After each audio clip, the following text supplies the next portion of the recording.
Selamat pagi anak-anak. Nah, gimana nih kabar kalian? Saya harap nih kalian masih tetap di rumah ya. Jangan bosen-bosen untuk di rumah ya. Karena kan ini meskipun udah new normal ya kan, tapi kalian harus tetap waspada gitu ya. Jaga kesehatan. Terus saya berharap kalian setiap harinya pasti diberi sukacita ya. Nah, sebelum saya melanjutkan ke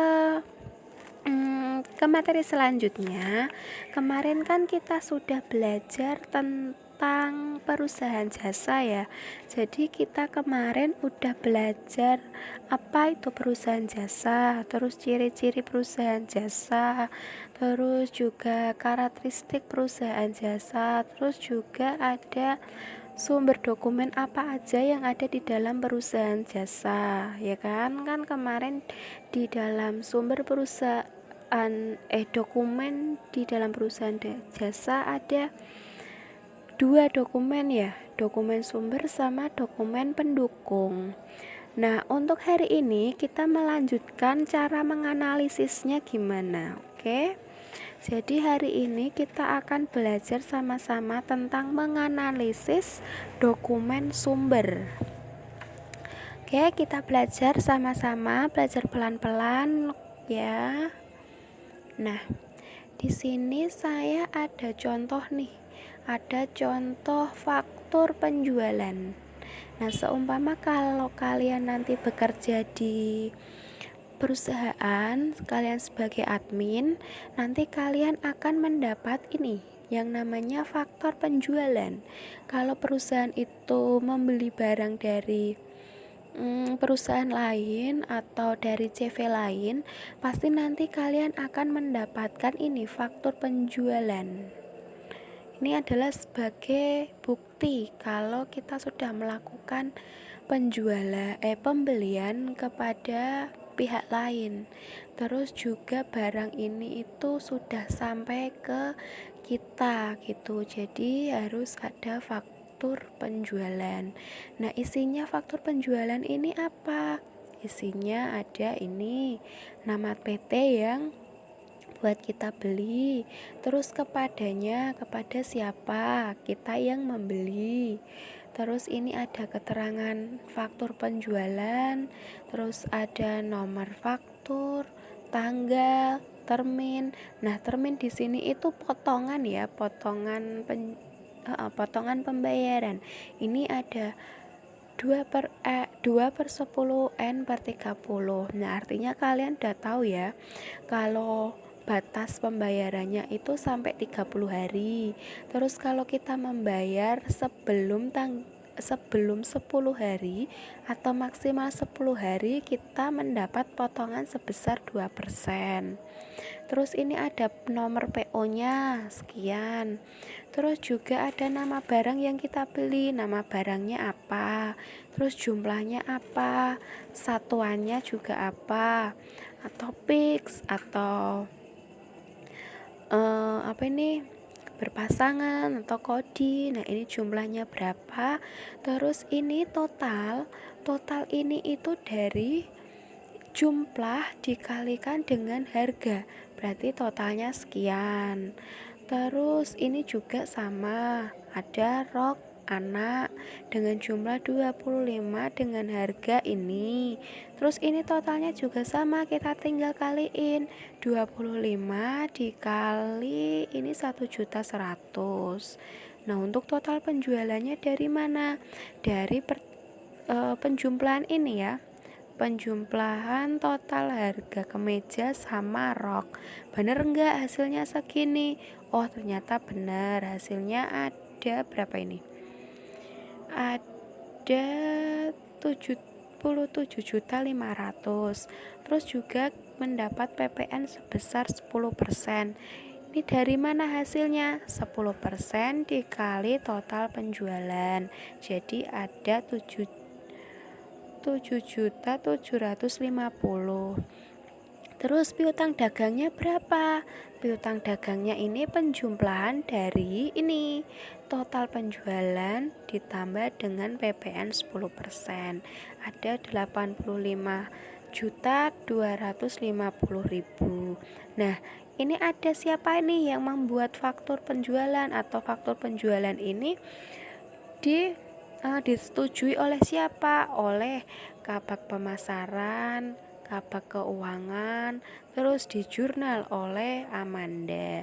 Oh ya, kalau kalian seumpama bekerja di mana ini, di perusahaan, kalian juga harus menghitung ininya ya, bener enggak jumlahnya sekian, kalian teliti satu persatu, ini kali ini bener enggak jumlahnya ini, terus ini dikali ini bener enggak jumlahnya ini, terus nanti total penjualannya juga bener enggak hasilnya gitu. Soalnya kan ada yang itu ya, ada yang teledor terus salah gitu kan.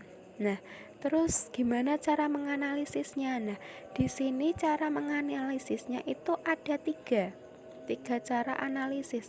Yang pertama, kita analisis dulu sumber dokumennya, terus habis itu analisis keabsahan dokumen sumber, terus yang terakhir kita analisis akun-akunnya apa aja yang ada di dalam retur penjualan ini. Nah, pertama kita analisis dokumen sumber dulu. Di dalam analisis dokumen sumber ini itu kita harus menganalisis dua pemeriksaan, yaitu pemeriksaan horizontal sama pemeriksaan vertikal. Oke, kalau pemeriksaan horizontal berarti itu pemeriksaan antara ini jumlah barang dengan harga barang. Nah, ini kita periksa, ini kali ini bener enggak sekian, oh bener, terus lagi 25 dikali ini 1.100.000 bener enggak sekian, oh ternyata bener gitu, berarti sudah benar. Terus yang kedua kita koreksi di PPN-nya. Nah, untuk mengoreksi per kali ini, mengoreksi PPN juga sama, PPN-nya 10%, bener enggak?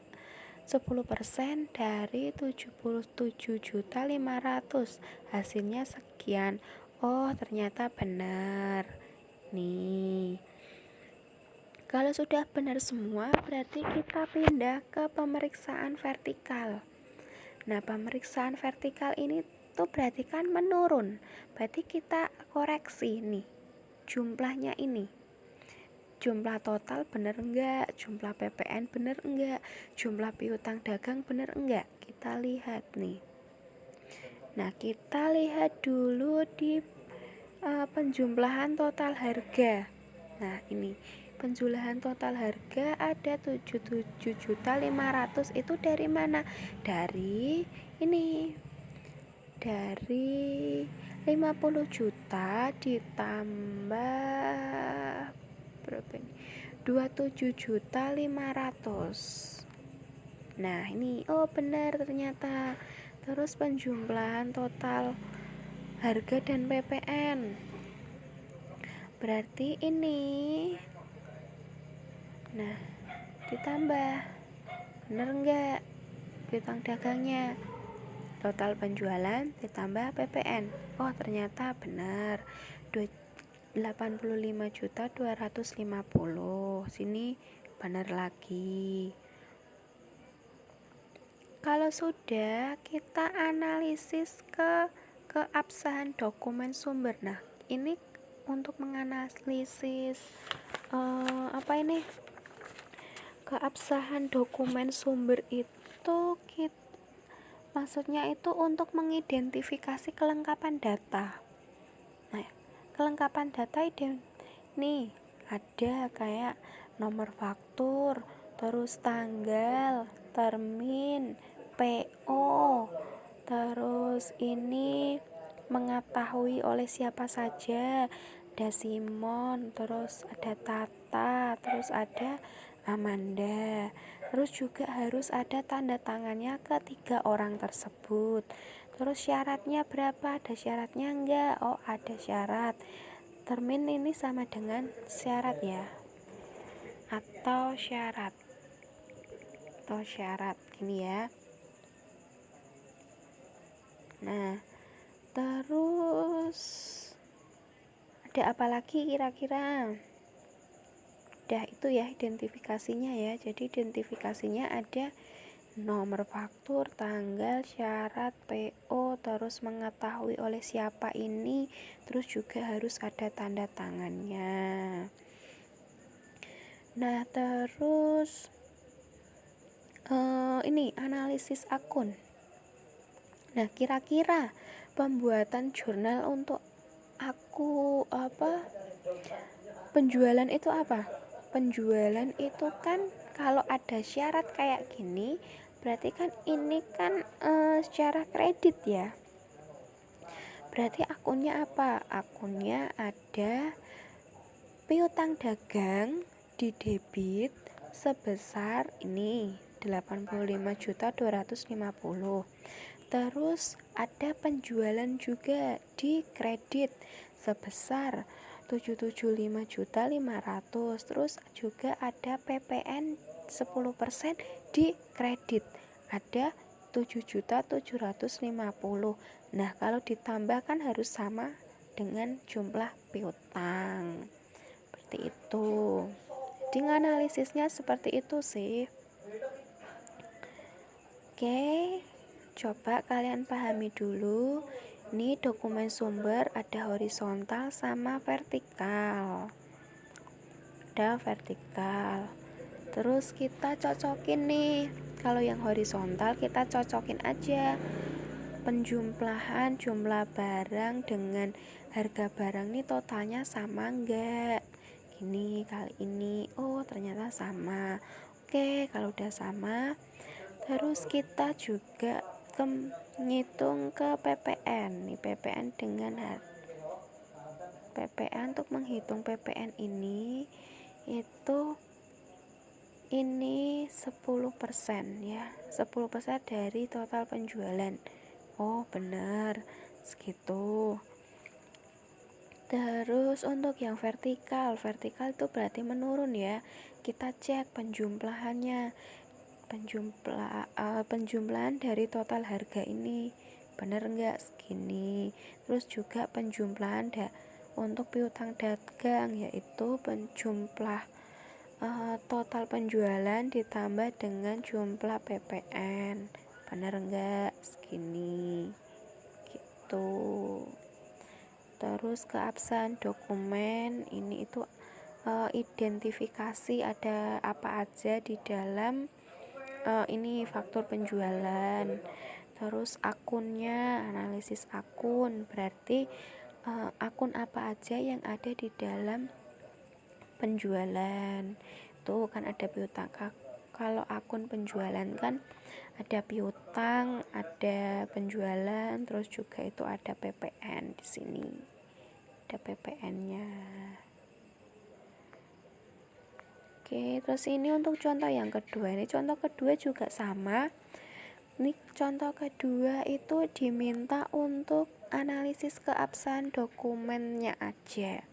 Jadi identifikasi dalam ini aja. Di sini contohnya ada bukti kas masuk ya. Ini juga sama. Dari PT mana, terus nomornya sekian, tanggalnya juga sekian, nih keterangan bukti kas masuk. Terus ini diterima dari mana, jumlah uangnya berapa rupiah, terus keterangannya ini untuk melakukan apa gitu. Kalau di sini contohnya untuk membayar faktur penjualan nih dengan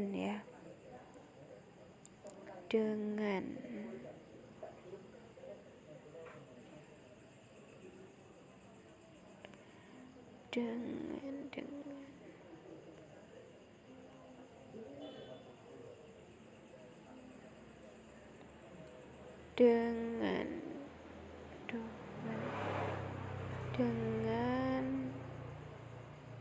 dengan nomor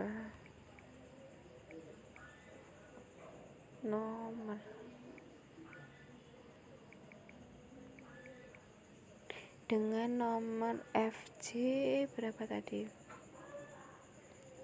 dengan nomor FJ097. Nah, ini mengetahui oleh siapa? Diketahui oleh Andi, Tika, sama Susan. Terus jangan lupa juga ada tanda tangannya. Oke. Cuma itu aja sih cara menganalisisnya. Jadi gampang kok untuk menganalisis dokumen itu. Itu ada 2 contoh. Coba kalian pahami dulu menganalisisnya. Kalau identifikasi berarti itu cuma kalau keabsahan dokumen itu cuma itu ya. Cuma identifikasi yang ada di dalam ini. Di dalam bukti ini ada apa aja, tuh dah kamu tulis aja tuh. Terus kalau yang tadi, yang contoh 1 tadi ada analisis dokumen sumber, tuh kita harus analisis vertikal sama horizontalnya. Jadi intinya untuk menganalisis ini tuh kita cocokin aja, bener nggak perkaliannya, bener nggak penjumlahannya, bener nggak potongannya sekian, terus tanda tangannya ini udah lengkap apa belum. Cuma kayak gitu tok sih untuk menganalisisnya. Oke, gitu analisisnya. Untuk lebih lanjutnya, biar kalian lebih paham cara menganalisisnya, nanti saya kirim soal 2. Oke, kayak gini sih soalnya, nggak jauh beda kayak gini soalnya. Nanti kalian coba analisis. Kalau kalian nggak tahu, masih kayak biasa ya, bisa lewat komentar atau lewat WA secara pribadi kepada saya.